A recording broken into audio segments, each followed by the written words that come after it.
السلام عليكم ورحمة الله وبركاته. الحمد لله الحمد لله الذي نحمده ونستعينه ونستغفره ونؤمن به ونتوكل عليه. أما بعد.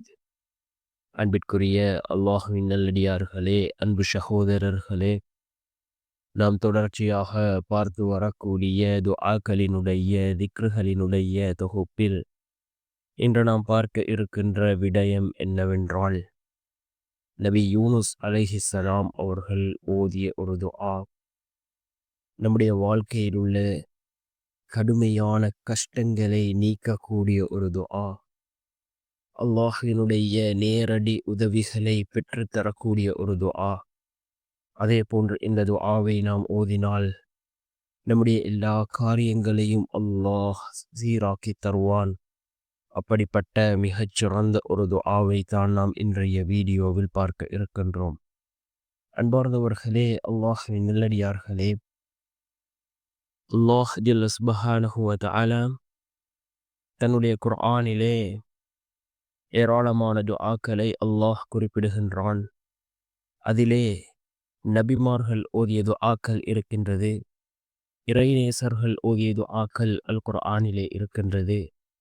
இவ்வாறு நபி யூனுஸ் அலைஹிஸ்ஸலாம் அவர்கள் ஓதிய துஆவையும் அல்லாஹ் தன்னுடைய குர்ஆனிலே குறிப்பிடுகின்றான். நபி யூனுஸ் அலைஹிஸ்ஸலாம் அவர்கள் இந்த துஆவை ஓதினார்கள். அல்லாஹ் எவ்வாறு உதவி செய்தான் என்பதனையும் அல்லாஹ் தன்னுடைய குர்ஆனிலே குறிப்பிடுகின்றான். அன்பார்ந்தவர்களே, அல்லாஹ்வின் நல்லடியார்களே, இந்த துஆ மிக முக்கியமான ஒரு துஆவாக இருந்து கொண்டிருக்கின்றது. கடுமையான கஷ்டங்களை நீக்கக்கூடிய ஒரு துஆ, வாழ்க்கையில் உள்ள எல்லா விடயங்களையும் சீராக்கி தரக்கூடிய ஒரு துஆ. அதே போன்று அல்லாஹ்வினுடைய நேரடி உதவிகளை பெற்றுத்தரக்கூடிய அந்த துஆ என்னவென்றால், லா இலாஹ இல்லா அன்த சுப்ஹானக இன்னி குன்து மினல் ஸாலிமீன். லா இலாஹ இல்லா அன்த சுப்ஹானக இன்னி குன்து மினல் ஸாலிமீன்.